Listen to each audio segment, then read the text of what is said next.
Good evening, ladies and gentlemen, and welcome to tonight's Data Color webinar. It's Create a Color Managed Workflow, Color Managed Photographic Workflow with Richard West. I'm Boris Bergman from Data Color, and I'd like to welcome you to this webinar. Please allow me to give you a short overview about the next upcoming, let's say, 50 to 60 minutes. I will hand you over in a second to Rich, and we will see Rich telling us a few things about color management and about the workflow, because we see the entire workflow. And after this presentation, we will go into a chat, and you can enter all the questions you have, and Rich and we will answer all of these questions. This webinar will be recorded, and you will be able to see the recording hopefully tomorrow afternoon, or yeah, around this. Okay, hi Rich, how are you doing? Rich, I can't hear you at the moment. Let's have a look around. Are you there? Hi, mate. Hi, sorry about that. Just getting everything set up here. So how are you doing, Boris? Okay, good. Okay, so I will just make you to be moderator now, so you can share your screen with us, please, Yeah. and hopefully it'll work. Because I can see. What about your connection speed tonight? Okay, good luck. Can you see me, mate? Yeah, I can see you. Good stuff. All right, great stuff. Okay, good evening, folks, and welcome to this webinar. Now, as Boris says, I'm going to run through an overview of color management really tonight. We do periodically different types of webinars. So we do guest speakers, people from various different companies, different types of photography. Tonight what we're going to do is give you a bit of an overview of how to set up a workflow and the sort of things you should be looking at to get your workflow correct. I'm going to take this from the back end forwards. So I'm going to be looking at output first of all. And it's something that probably most of us will consider the output as being printing. So I'm going to look at how to get your output, be that print or other devices, for instance, or other environments, maybe going out to things like projectors. I can show you how to get that end of things correct and what you need to take account of there. Then I'm going to come forward through the workflow. We're going to look at how to make sure that your work environment, your retouching environment, or your testing environment is correct, and that will be looking at screen calibration. And we're going to come forward even further to how we can give you ways in which we can improve the front end, the capture end of your workflow. Now, I'm not going to get a chance to go through everything tonight, so we do a series of different types of webinars, and look out for ones on our capture series in particular, and on different types of printing environment as well. But hopefully we'll cover the whole, I would say soup to nuts, but nuts to soup in this evening session. Because as I say, we're going to start from the rear end. We're going to start from getting those colours right at output. And really what we want to be able to do there is get ourselves into a WYSIWYG environment. And for those of you not familiar with the acronym, it's what you see is what you get. What we want to be able to do is really and truly, right from the word go, to be able to see things live, capture them with our camera, and see that color in that when you're capturing those images, and see it correctly. Get it into our workflow, get it into an environment like here, stage 3, where we're retouching, or maybe just even checking our images.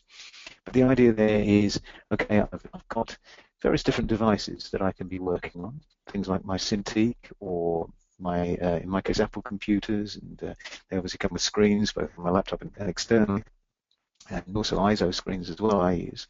And output, again, I've popped in printers here, but I mean, it isn't necessarily printers. It could be going out to apps or to tablet computers, for instance. But in particular here, we're talking, well, we're going to consider print because it's the most obvious way in which we can actually see changes or see issues at that back end, basically. So let's consider that, and consider first of all, what can cause different issues at that output end. So when we think about the output of an image or images, and that image could be still, or it could be video even, it could be graphic design, it could be pages in InDesign, for instance, then we've got lots of different things that can cause changes when we put it onto different media. But let's consider just basically looking at stills images at the moment. If we're taking that stills image and putting it onto print, then print in itself has a heck of a lot of different dimensions. Just using different types of stock can cause differences, can cause changes in the way your images appear. If you think about putting images onto a newspaper stock versus putting them onto magazine stock, then there is a dramatic difference there, potentially, if you haven't done anything to those images to change and accommodate for that different type of paper and printing device. Newspaper press renowned for being kind of like blotting paper. Your images will soak up more ink and they'll become darker and more filled in. Magazine printers tend to be higher quality and have a sharper resolution, and so therefore you'll get a better image. But just the paper itself will cause differences. In fact, if you take an image and stick it onto, for instance, different types of plotters like Epson or Canon output devices, for instance, printers, then basically having a different type of printing, a different type of paper rather, will cause an effect. If you put it onto parchment stock, it's going to potentially have maybe a yellowy effect, maybe a more mottled effect than it would on gloss paper. Gloss paper is going to give you something that's far more akin to what you've seen potentially as far as colour and accuracy is concerned. These are the things we need to take into account. And so that's what we're going to do now. And we're going to consider really some key stages in your workflow that you may not have in there at the moment.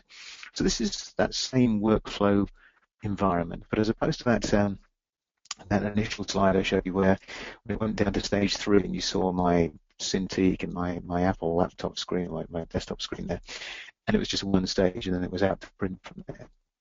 Here, what we're considering is, okay, the same screen, that bottom part of this diagram is the retouch section. And it's giving us the opportunity to see the stages over time, because what we need to do is to view our images, soft proof those images, and then adjust those images based on that soft proof. Because, for instance, if we say, okay, let's actually consider that, let's put these images, in this case, these stills images, onto parchment stock. So it's going to give it perhaps a yellowy style output. So anything that's white on your image will actually become yellow, because that's the way parchment stock works. That's the way printers work. They tend to not put white ink on. They leave the white areas to be blank, basically, to be negative color. Then we need to soft proof that in our workflow. So that second stage on the bottom there, as I say, it's supposed to be the same screen over a period of time. So we've added in this stage of view, soft proof. So we're seeing there that parchment stock is causing that parchment effect. And then adjust to try and take that parchment effect, in this case, out as much as possible.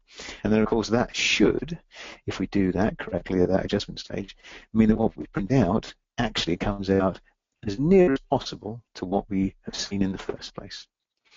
Now, there's a whole bunch of issues that can arise in here, but soft proofing is the key thing. So what I want to do is come out of the slideware. We're not going to stick in just in slideware at night. I'm going to have a look into this case in Lightroom, and also have a look at Photoshop in a little while.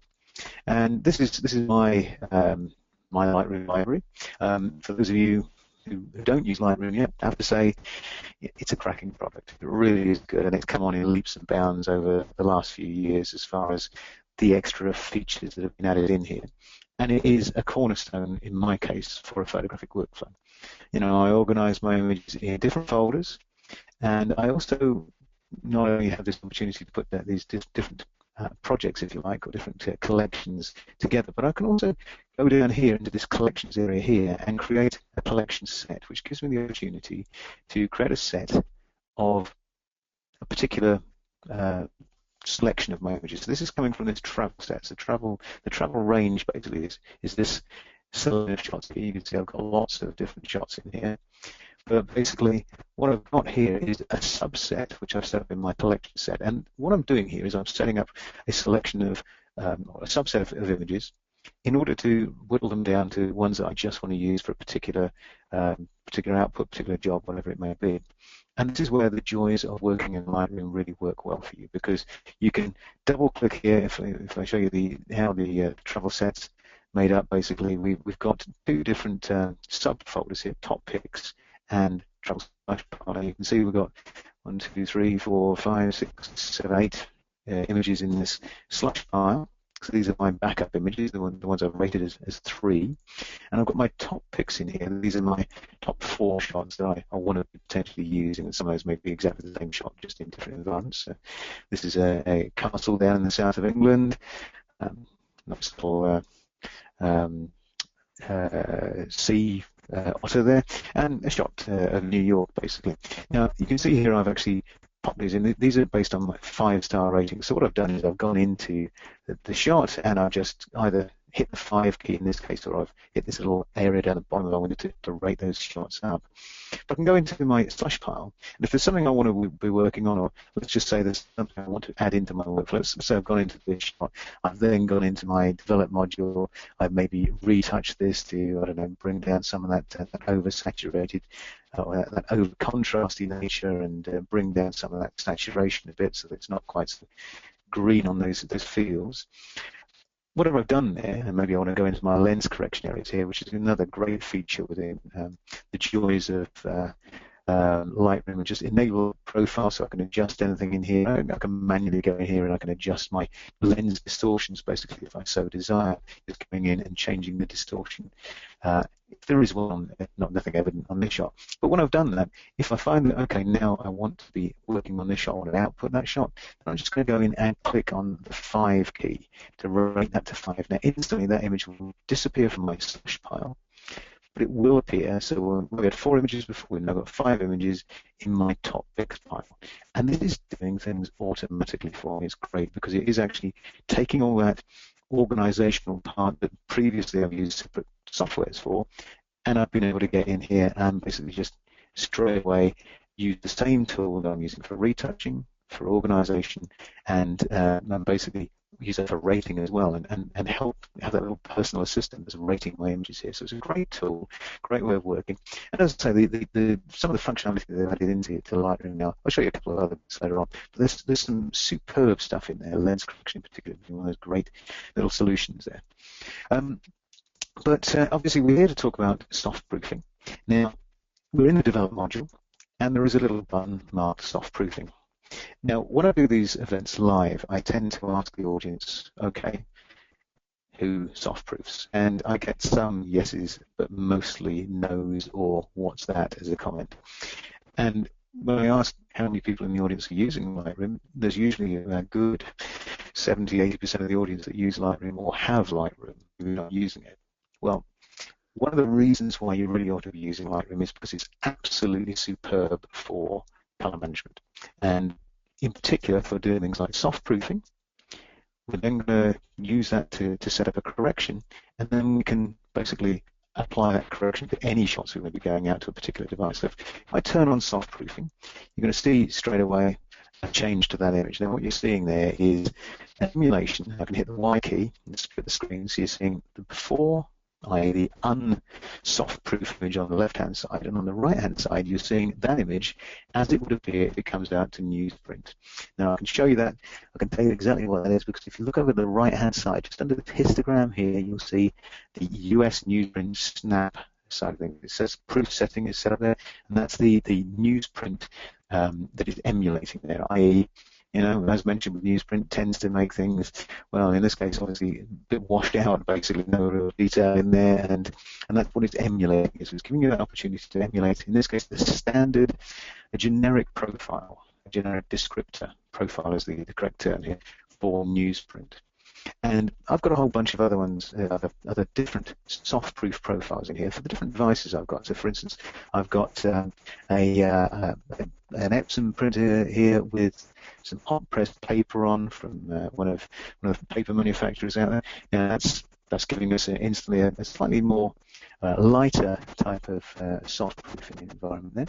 And for instance, I've got the opportunity to see, you know, the same print on, for instance, a swap code, a newspaper, magazine press, or for instance, I can have a look at this on the joys of perhaps a plain paper printer as well. So that plain paper printer will come back to in a little while, but that's essentially my home photocopier fax machine, not a printer really dedicated or intended for use in quality printing. It's just a very cost-effective home photocopier device and print device for printing out letters, etc., etc.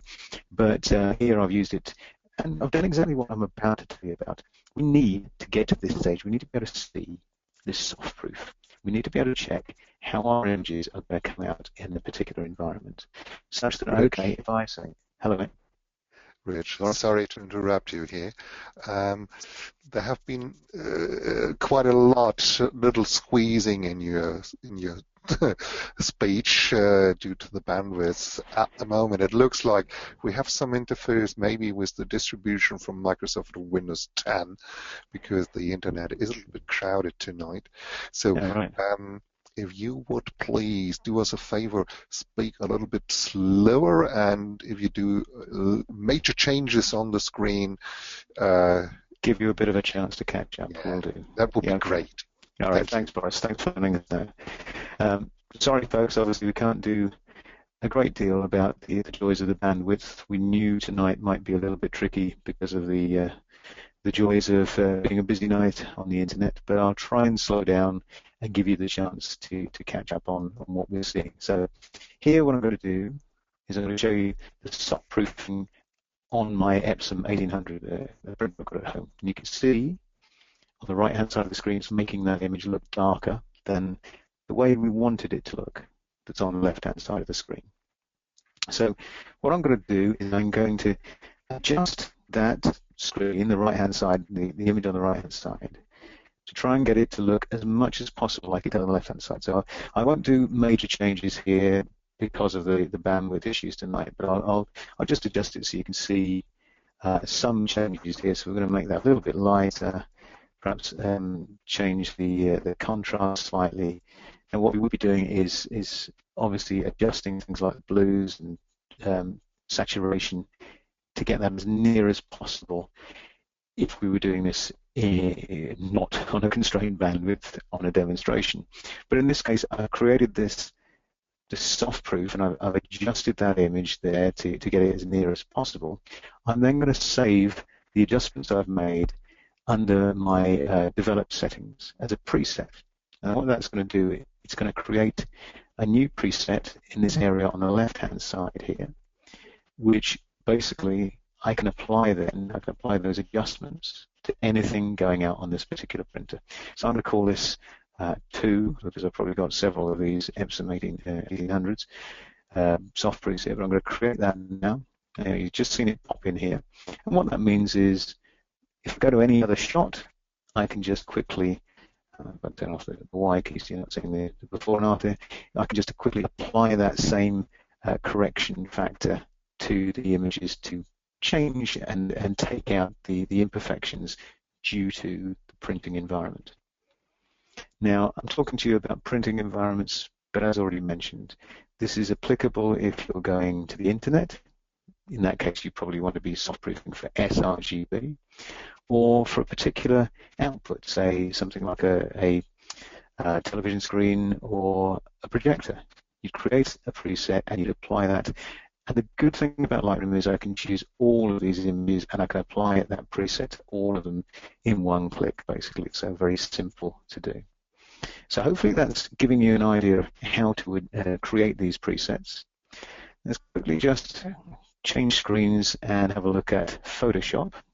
I'll give you a chance to catch up with Photoshop here. So Photoshop, just so you can see where to do the same thing, it's under the View menu. Go to the View menu and go to Proof Setup. So it's not as obvious as it is in Lightroom. And here what we're going to do is we're just going to apply a custom preset. So that will bring up the custom custom profiles area. So there you can see where we can apply, for instance, different outputs for different types of computer, and therefore you'd be proofing against a particular screen for output. But obviously in this case we want to again proof against a particular printer. So there you saw potentially, hopefully when your screens refresh, that catch up of your screens and seeing that image. Now, if you can click Command Y in Photoshop, you'll be able to see or toggle between the before and after of that particular profile, that particular output soft proof being applied. And there, of course, you can also go into Photoshop, into your retouch controls there, and adjust for those factors again. So if it's filling in your images, if it's lightening your images, if you don't like the end result, then basically you've got the opportunity to correct for that.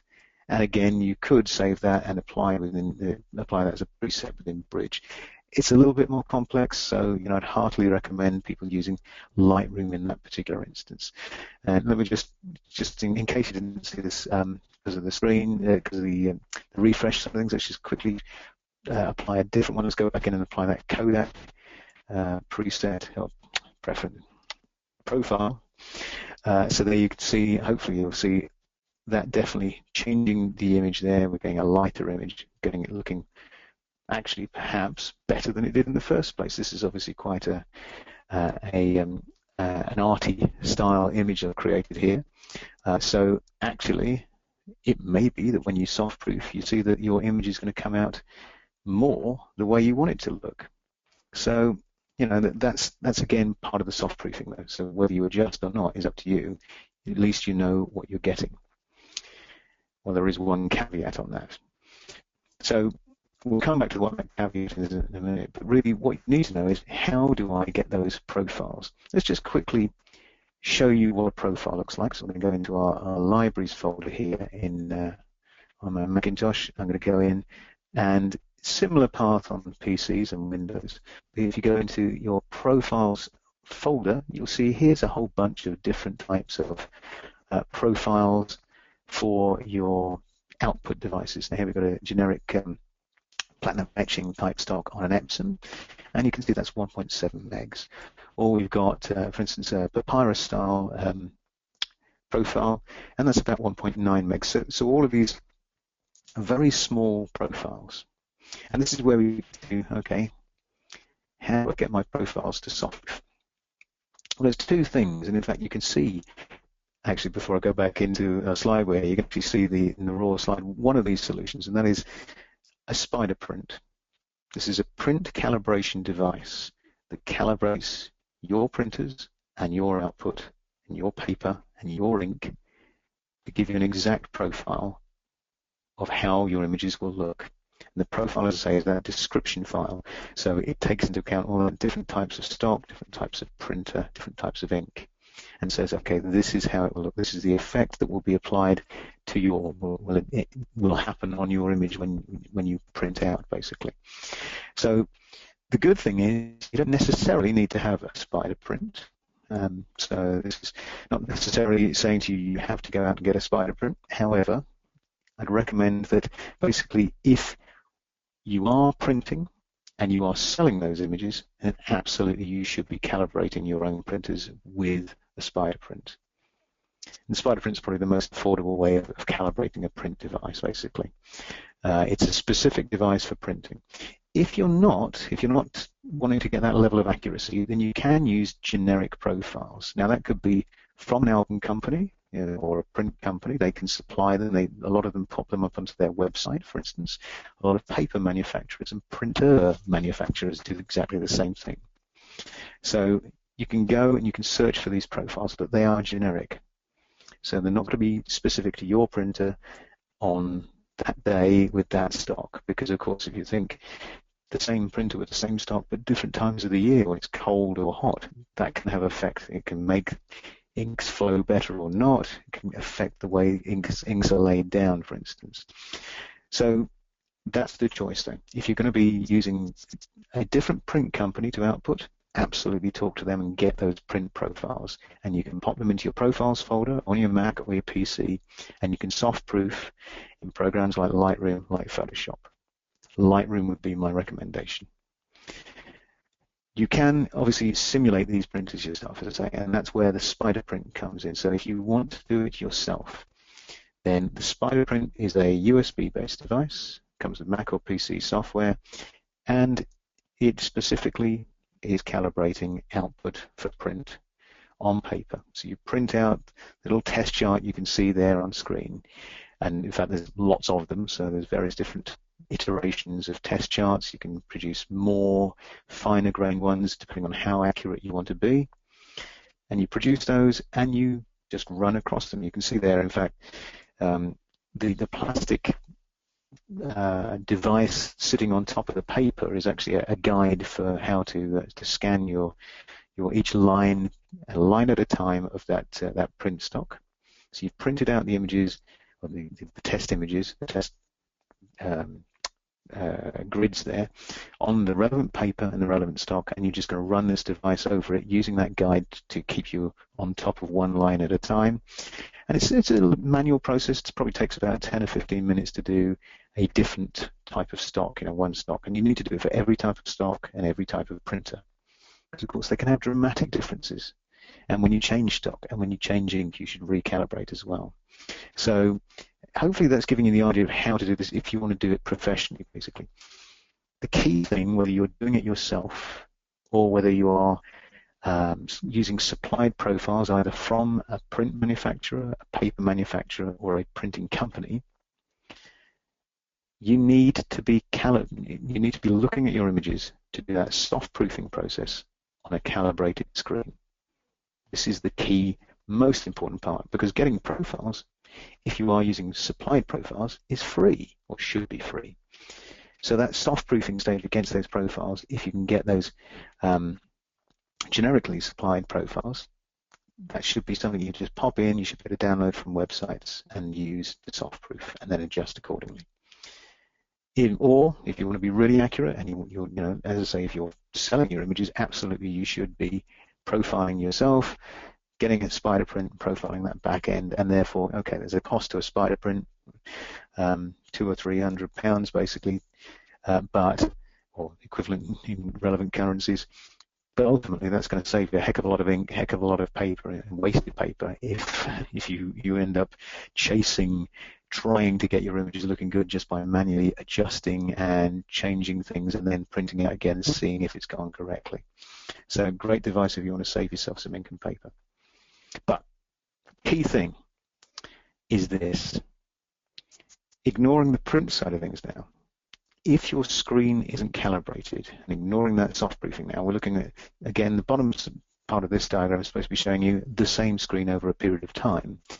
But what we're seeing here is an effect due to the displays. If your displays aren't calibrated, for instance, here at stage 3, I'm looking at my Cintiq and I'm seeing the image that was obviously grey or neutral at stage 2, and I'm seeing it slightly blue on my Cintiq.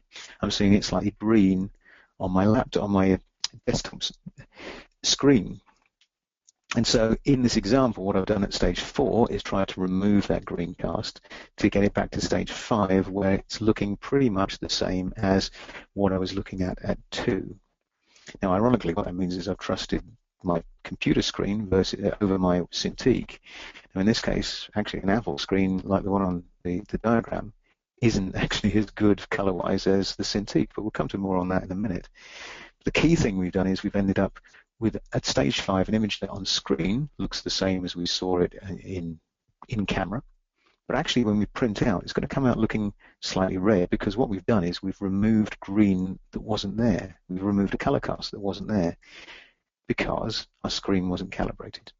So key thing here is to get your screens calibrated, and that puts you in a situation where wherever I look at it, whether it's on my Cintiq, on my computer screens, it's going to look correct. And then, of course, I can do that adjustment stage, I can do that soft proofing stage, and I can get things coming out correct. Key thing to bear in mind is every type of screen is going to look different. And nowadays, I've got innumerable screens, be they laptops, iPads, phones, Cintiqs, desktop displays, plug-in displays, TV screens, projectors. All of them are going to potentially have a changing effect on the way you're perceiving things. And fortunately, what we do with color management is we match all of them to an international standard. So all the major manufacturers, the Microsofts, the Apples, the Adobes, etc., came together and produced a standard, the ICC standard. And that's what we all match to.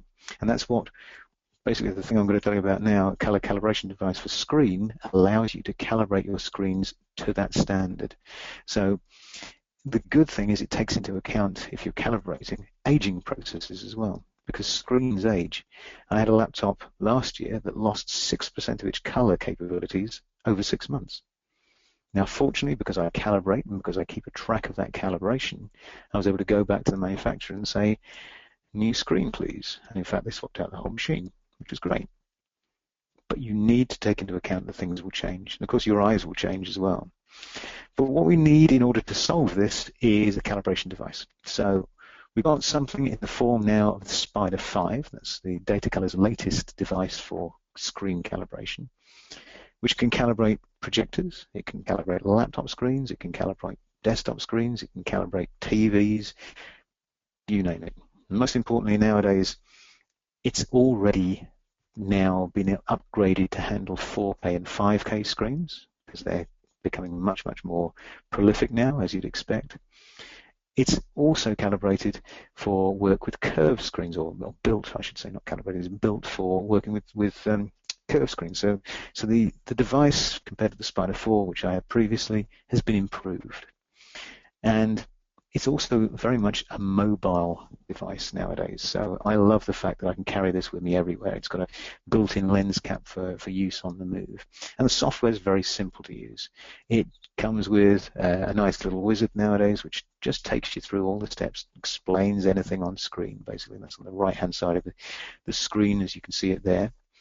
And effectively, you plug in your Spider, and this is a device specifically aimed at working on screens and other transmissive devices. And as you can see, it runs a bunch of color screens in front of the device, slightly more than the 4 I think it showed you there. But basically, the Spider reads those colors that the screen is transmitting, or the device is transmitting. So it doesn't have a light source like the Spider print does, and that's why the Spider print is more expensive, because it's the Spider print is a particularly highly devised device which has got a calibrated light source as well as a calibration sensor or set of sensors to read the rebounded light that bounces off the printed sheet. Here with the Spider, you've got a larger, much larger sensor which is reading transmissive light. And that's what's taking the measurements. And what happens is that at the end of the process, and even the first time you run it, perhaps it'll take about 5 minutes, but it's not very time-consuming at all. But once you've run it, what the Spider's doing is it's calculating what your screen can show, i.e. it knows what the colors should be of those color swatches, and it says, okay, well, this is what you can show. And so therefore, it gives you the opportunity to say, oh, hang on a minute, I can correct this if it's wrong. In fact, it does it automatically for you. As soon as you hit the save button, it will correct that screen. And that is great because it gives you that opportunity to basically put your screen into this international color calibrated standard, the ICC standard. But also it gives you another thing, which is a profile of your screen. It tells you what actually that screen could show if you were allowing it to show not just the ICC profile colors, but everything it can show. Which is great because that is a key thing you need to understand with your screens when you're working. So let's again pop out of our slideshow here. Hopefully you can keep up with me, or I'll slow down whilst we swap into something on the Mac called the Color Sync utility. So I'll give you a few seconds for your screens to refresh. Now this is something that shows you different types of profiles. So let me first of all show you Adobe RGB. So this is the color space that a lot of people tend to use with Photoshop or with Lightroom because they think it's the correct thing to use. So let me just hold that for comparison and show you sRGB. So there's sRGB. The white frame around the outside is Adobe RGB. The colored shape in the middle is sRGB. So you can see sRGB is considerably smaller than Adobe RGB. In fact, it's about 3/4 the size of Adobe RGB. The thing you need to know is what can your screen show you? So I can go down here and I've got my laptop profiles, the thing that's created when you run that calibration, and I've chosen to date them, which is a top tip, to date those calibration profiles, and I can then have a look at my different profiles at different times against the Adobe or the sRGB color spectrum here. So if I click on Apple 15-inch Retina display, and I'll give you guys a chance to catch up, you should see a very slight change in the color space between that Apple 15-inch Retina display and sRGB. I'll just pop back to sRGB for the color area again. So when I click on here, it's changing the color area. You can see there's a slight difference. But patently obviously, my display is very similar to sRGB and not anywhere near Adobe RGB. So therefore, if I'm retouching on that screen, I should be retouching in sRGB because I cannot see Adobe RGB. If I set Lightroom or Photoshop or whatever program I'm using to retouch in Adobe RGB, this big white space that you're seeing, the white frame here, and let's say I'm doing a landscape scene, I've got a lot of light colored greens, I've maybe got some russet reds, etc., etc. Well, there's a large chunk of that green that I just can't see, that I'm retouching on an sRGB screen, and it's in Adobe RGB. I'm affecting it. I might as well not look at the screen whilst I'm retouching. But the good news is there are screens out there that can handle this. So if I go for something like an ISO screen, so I've got an ISO screen here, actually that can do in some areas bigger than Adobe RGB. So you can see that's pretty much all encompassing the Adobe RGB color space there. And of course that gives you far more colors to retouch in, so it's a far better environment. So that's why, for instance, you'd be recommended to go for something with a much bigger color gamut like an ISO screen for retouching on. And also I mentioned earlier on about my Wacom Cintiq. So if I have a look at the 27-inch, you can see that also is very similar to Adobe RGB. So again, it's probably 95-97% of Adobe RGB there.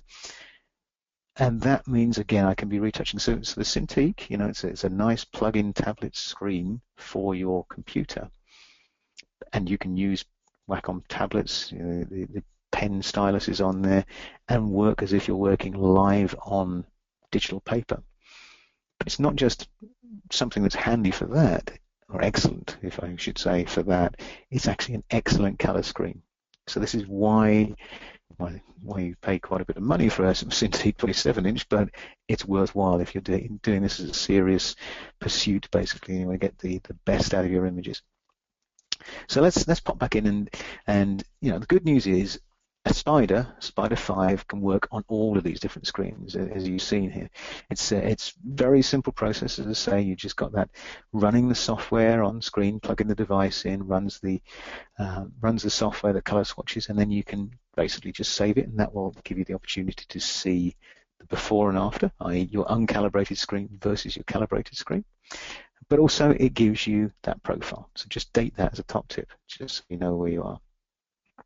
Good thing is, the Spider 5, as I say, has been improved markedly over its forerunners. So now it's been designed for this curved design to allow for curved screens, which are very much coming in as being a great solution for large screens to be able to see things without parallax effects on. You've got, more importantly, something that is very portable.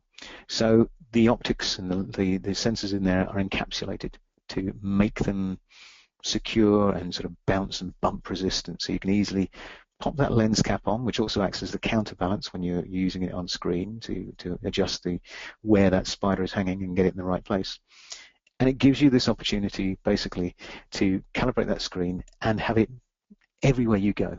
Because if you are on the move a lot and you're showing your images a lot, perhaps event photographers, wedding photographers, or just general hobbyists taking their images around on laptops nowadays, if you want people to see the right colors of things you're showing, you need to recalibrate whenever you get to a new environment. It only takes a couple of minutes. So no issues in doing it, and the end result, obviously, if you're trying to show people your images to their best result, is great. Key thing about this, also besides those encapsulated optics, is something we introduced, or Data Color introduced in the Spider 4, was, you can potentially see it on screen here. There's a honeycomb style mesh. Now, this is over the sensor. Now, the sensor is a very big sensor, as I say, compared to the spider print, where you've got a very small light source and small accurate sensor because you want to have a pinpoint reading off of print. In this instance, you want it to capture as much light as possible. But what the honeycomb is doing is it's focusing the light. You can potentially see here sort of a grid of straight cylinders, if you like, and it focuses the light onto the sensor, so cutting down on any extraneous light coming in from the sides. Now, this is particularly relevant for people with iMacs or perhaps lower quality screens, but in the case of the iMac, basically it's got quite a large glass front to the iMac, or certain iterations of iMac have. And what that means is it's very susceptible to light coming in from the sides and essentially scattering in, but ruining that reading. So what we've done, or what Data Color did with the Spider 5, they took this honeycomb design, which they implemented into the Spider 4 Elite and Pros, which made those two the only devices recommended for working with iMacs. And they've now implemented it and improved it in the Spider 5. So it's actually a much denser grid, and it's deeper to really focus that light. And it actually means they're getting up to 55% improvement in that reading, that calibration of light sources, in particular, though, on those lower quality displays and older displays as well. So it could be a great way of getting more life out of an older display there, basically. But there you are, that's giving you that calibration side of things. Just to say that the Spider comes in 3 different flavors. So you've got an Express, which is sort of an entry-level device, the Pro, which is the device more aimed at professional photographers, and the Elite, which is more aimed at studio photographers, more at graphic designers as well.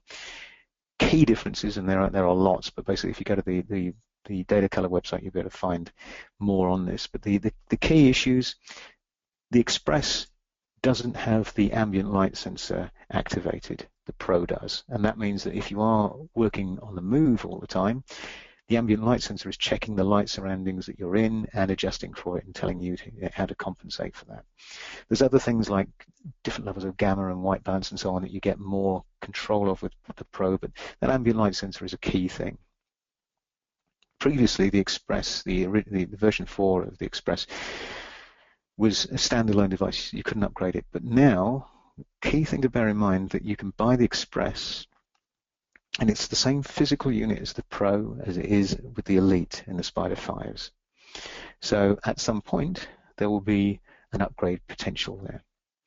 So you'll be able to buy the unit. Perhaps you can start with an Express now if you're a hobbyist today, and you can upgrade potentially later to the Pro or the Elite. The Elite, by the way, top end basically, and comes with other capabilities. For instance, you can actually sense for hotspots on a screen with the Elite. Excuse me.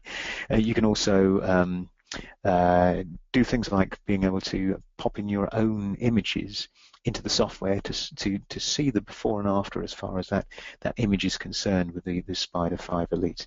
And also you've got something called Studio Match with the Spider 5 Elite, which allows you to match all your displays to the same profile exactly. Now, just one word of advice there. What we're thinking about here is if, for instance, I've got a studio with, let's say, multiple ISO displays there, each of those ISO displays could be slightly different. So what the Elite will do is allow us to match all of them to exactly the same, i.e. trim bits of color space off of the ones that isn't available on others. The key thing here is it's going to reduce everything to the lowest common denominator. So if you've got all great displays like an ISO or perhaps an NEC, top of the range ones, then good.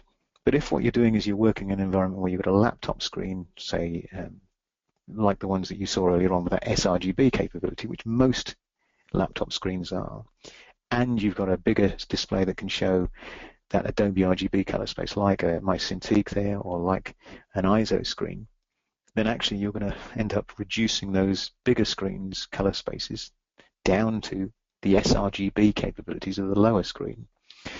So perhaps in that instance better to say, okay, my ISO or Wacom, whatever it may be, is my premium screen. That's the one I'm really going to trust for color management, and ignore the color side of things on the others, but obviously still match them, because the bits that are it would still be ICC profiled, it would still be as accurate as it can be, but obviously you'll just see more colors on the ISO display. And that could be a reason why you get differences. So hopefully that's covered color management for you. I'm going to quickly, because I think we're running out of time, and because I'm running slower tonight, we're not going to get a chance to cover everything, but I'm quickly going to cover one of the aspects at the front end. So let's frame this up again. So far, we've told you how potentially you can soft-proof your output, in particular to print. You can create profiles yourself if you want to get something like a spider print, and that allows you to be very accurate with that output profiling. Or you can get generic profiles, but either way, you can soft-proof in things like Lightroom and Photoshop. And of course, the only point in doing that is if you're doing that soft-proofing on a color-calibrated screen, because calibrating your screen allows you to trust what you're looking at, and that soft-proof are going to match. That's how things are going to come out. All of that doesn't take into account any effects that might be apparent at capture. Lighting effects, effects due to lenses, or whatever might be happening in the back of the camera. For that, we've got multiple different solutions out there, things like grey cards, for instance, but they're not necessarily brilliant over a period of time, because things like foldable grey cards can get creased and mucked up very quickly. And of course, what you're doing there is you're giving yourself a point of reference that you know, and great, when you get them out of the packet, you know what those point of references are. But over time, they could get mucked up, and therefore the point of reference is changing. So you can't do your white balance, for instance, with a grey card accurately after it's been in and out your pocket 50 times, because it will probably be mucked up. So there's a range of solutions for calibrating that front end to give you more than just a grey balance. Now, there's 3 different things on here on screen at the moment. The lens scale actually is more about calibration of focus. Now, come to one of our capture calibrations so we can talk to you about that. I'm going to talk to you about the spider checker, which is the color chart in the middle there. And essentially this is resolving a perennial problem that in particular afflicts wedding photographers, event photographers, sports photographers, i.e. I need to get my colors accurate, and I also need to get them consistent.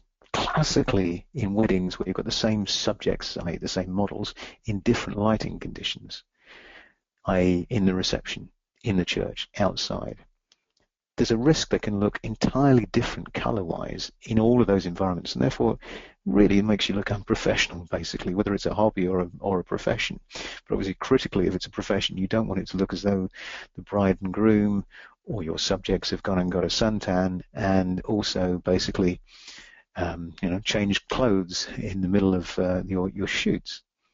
So we want to be able to linearize. We want to be able to correct for that, to adjust and to give us some means of coping with these changing lighting conditions and getting exact colors, even if you've only got one lighting condition to work in, to get the exact colors corrected.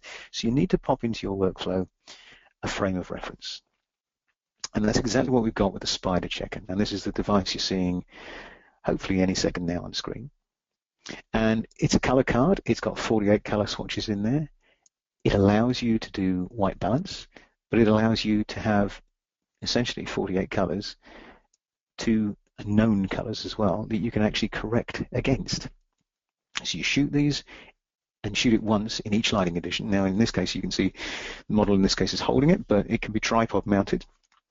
It actually folds flat, this device, so it folds in 2 down the center of there's a central crease in the picture there of the spider checker, but it actually folds in 2 there, so it actually comes in a hard case, so it is something that isn't going to get mucked up as easily as a fold-out card, for instance. More to the point, it has far more values of color that you're referencing than just a grey card.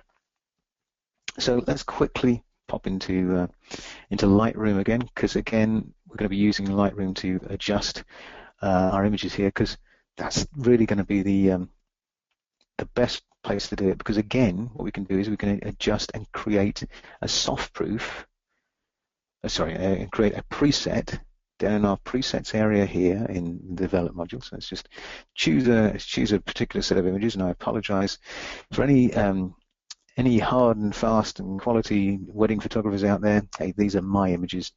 And I'm not a professional photographer, certainly not for weddings. This is me just going out and taking the opportunity of taking some shots from one of my nephew's weddings, and therefore able to use it to show you how these images can be affected. Now, this is the presets area on the left-hand side. I'm just bringing up so you can see I've got printer presets here, but I've got other presets as well for capture. So what we've got here is these are the guys in the lighting conditions outside the church. Let's just set these back to how they were originally. Let's just have a look at this, because what we're seeing here is essentially the end result. So this is how we've taken them. When we originally took them, we took these shots with our bleached out effect outside the church, with a very orangey effect being applied to the images inside the church, and an even oranger effect in the pub due to the lighting conditions. So what we've done is we've shot beforehand or after. It doesn't have to be at the time of the wedding or the event. The images or the image areas. So if I'm going to be taking some shots outside the church, I pop in my spider checker on a tripod, take a shot of it before or after the wedding, and great, away we go. I've got a frame of reference for that lighting condition. I do the same in the church. I do the same in the reception, the pub, the football ground, whatever it is that wherever it is you are.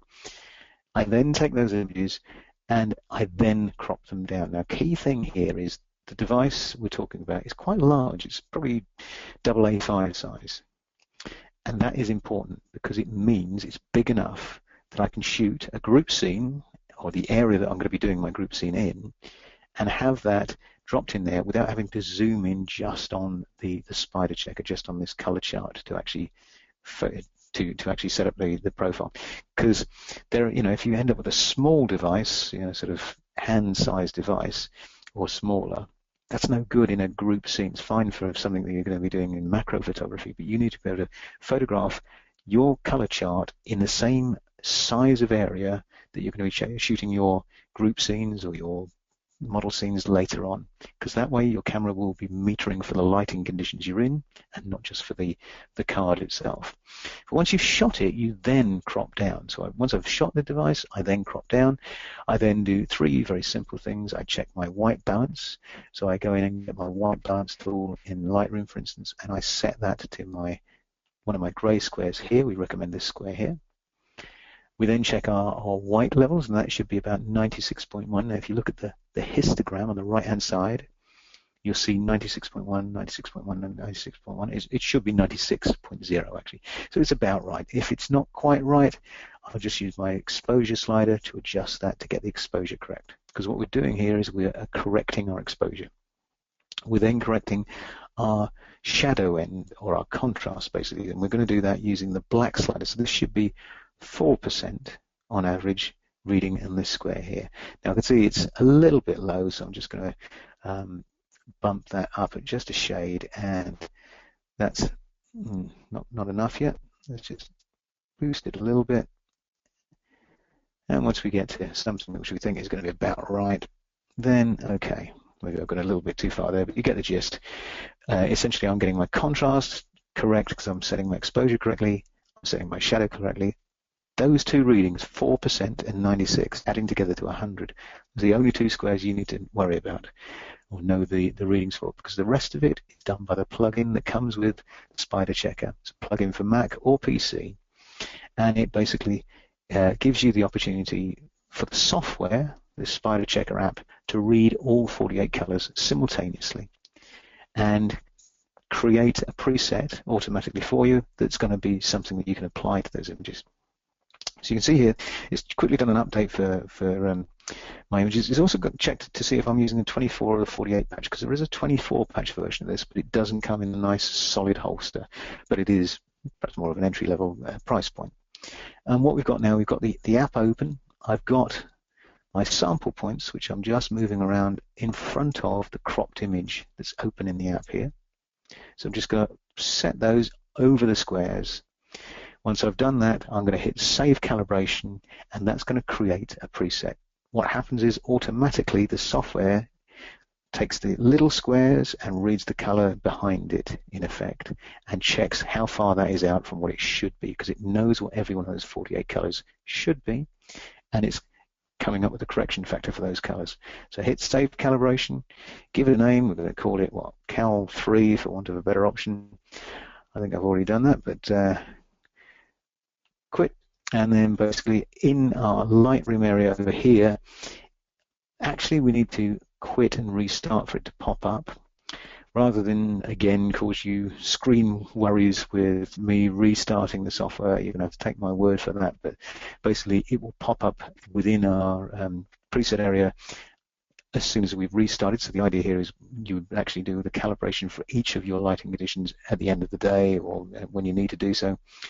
Quit and restart very quickly Lightroom, and then that will pop in all calibrations straight away. What I've done here, though, is I've already got my calibrations for this little wedding series here in this S&J wedding folder. And the key thing here is these calibrations, these presets, Lightroom presets, rather like the ones above there that I created for print environments beforehand. These input calibrations can all be grouped together in a little folder, and that makes it far easier to organize and get to and make sure you know you're applying the right presets to the right shots. It also means you can export those with the photographs. So if you want to archive your photographs, you can archive your presets as well. So let's just quickly show you the end of the results. So here we are. We had our photographs in the outside the church here. Again, we just choose any of the photographs that are shot outside of the church, or in fact all of them, and then just apply the outside the church preset to that, and that will correct those shots. So suddenly, where we weren't sure whether the groom in the middle there was wearing a pink shirt and pink tie or not, we can now see he's got a pink shirt, pink cravat, pink tie, and the guys either side, the groomsmen, have got grey shirts. Likewise here, one of the groomsmen, we know he's got a grey shirt, but it looks orange in this shot because that's in the church. But if we apply the relevant in the church preset, that now corrects out that major color bias we were getting there to get us back to the correct colors. And this is the key thing. It's not just correcting white balance or correcting a color bias. It's getting the accurate colors for everything in that shot. Skin tones, jacket, tie, etc., because we have shot 48 colors there. It's given us 48 reference points.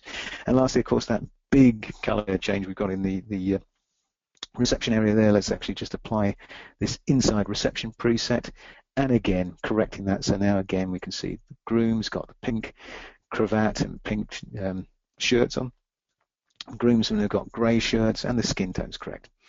I've still not got a great photo because he's still got his eyes shut, but hey, that's why I'm not a professional photographer for weddings, and you guys might be. So at least now hopefully you can see how you can get that calibration set up for your workflow. So that's it as far as the calibration is concerned. Let's just give you some supporting information now, folks. So hopefully I apologize if you have had some issues with bandwidth tonight, I'm not sure. But let's just round up on the actual spider checker. Let's just remind you, this comes in a solid case. In fact, you can see it down the bottom right-hand corner here. This is it shut. It's about, to all intents and purposes, about the same size as a tablet computer, a lot lighter. And you've got these two removable cards in there, and that allows you to work with multiple different softwares there. The plugin works for that on Mac or PC. You've got a fade checker there as far as if you are concerned about the color charts changing over time, because as I say, you need to have them consistent. Hopefully they won't change swiftly, because it's in a closable case, so therefore it should be fine. But just in case, you can check that with that fade checker, that little red dot there. Have a look online to see how that works. In fact, I'm going to tell you about some videos shortly where you can see these things working in the flesh. But basically, you can change those cards if you need to. You've also got the right-hand side here is the extra card that you get in the Spider Checker compared to the Spider Checker 24. The Spider Checker 24 is the cut-down version. It just comes in a single envelope, basically. Quite a robust envelope, but it's not tripod mountable like the Spider Checker is. Still a decent sizer. Both cards have grey cards on the back, so in particular if you're working with video, then great to have a big grey card, and you can be using color calibration and setting your white balance based on that grey card. Also, the the left-hand card from the spider checker, actually the right-hand card as you look at it, is the card that's also used by softwares like Blackmagic Resolve, DaVinci Resolve, for color management and color grading, basically. So multi-purpose card there, and that's the same card that you get with the Spider Checker 24, basically the same color swatches. So that's giving you more information about the Spider Checker. As I say, sorry, I went backwards as opposed to forwards there, so just click on. There are other devices that we do. There's a Spider Checker 24, as I say, comes in that sort of, is quite a robust little envelope, but just not tripod mountable.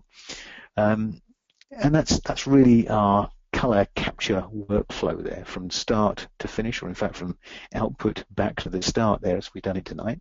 If you want to find out more though, folks, please go and download our free ebook. Now there's various different language versions of it, and this is the URL for the English version here, albeit the pictures of a German version. Who knew that click was spelled differently in German? Well, me, obviously.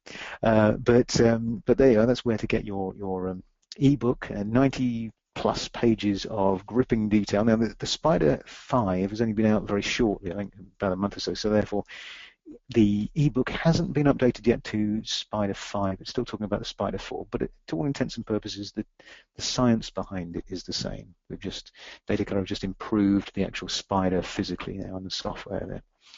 There's also a whole bunch of videos online, so if you go to YouTube and search for either Spider, Datacolor, or go to the Next Tech channel, do a search for Next Tech, 2 T's and no C, Next Tech, and you'll see a whole bunch of videos, and that's in fact me doing one of those videos there on the Spider Cube, which is another one of the devices for capture calibration. There's a whole bunch, and they're free basically, so go and have a look at those. Or if you want to, tonight, if you've seen me using Lightroom, I didn't get a chance to show you all these tips and tricks in Lightroom. We'll no doubt be doing another session with Richard from Adobe sometime soon as well, but unfortunately, because I've gone slower tonight, I haven't had the chance to show you all the nice stuff like the panoramic stitching in Lightroom now that you can do in RAW. Is just superb. It's fantastic. So there is a nice promotion that we're doing, and there's some promotion. If you go to the Datacolor site and go to that URL there, datacolor.com/Adobe 2015-UK, go and have a look for that site, and basically it gives you the opportunity to register on our site for our newsletter, the Datacolor newsletter, basically, and if you do that, you then qualify for up to 15% discount on the Adobe Creative Cloud plan. So if you haven't already signed up for that, for the photographer bundle in particular, is I think it's going to have the 15% applied on it, then basically you've got the opportunity to sign up for Creative Cloud. Heartily recommend it, because it just keeps you up to date all the time now. There's none of that, oh, should I bother to upgrade? It's you know, the Creative plan, I think list price is about £8.95 a month, so you've got 15% off that if you go and register at this site. So a little thank you from Adobe and from us there for your time tonight, and well, this morning, this afternoon, wherever you may be. But that's the promo we're running here in Europe in conjunction with Adobe. Lastly, any questions that we can't answer, because we're going to open the microphones in a minute, well, not the microphones for you, the opportunity to type in your questions in a minute. But if we don't get a chance to answer your questions tonight, or if you're watching a replay of this live webinar, you can always phone our free phone number. That is 00800 700 870, and you get through to our illustrious tech support team.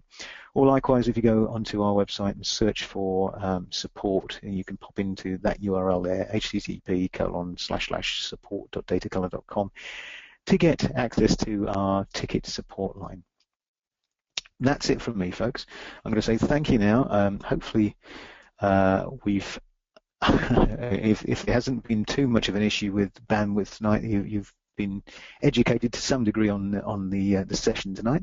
Still looks like we've got quite a lot of people here, so hopefully that means that those who have remained have been able to hear things. And of course, there is always the replay of this. You can go to the webinars or the events tab on the Datacolor site, click on webinars, and then the first thing I think you're presented with is the opportunity to actually view again previous webinars.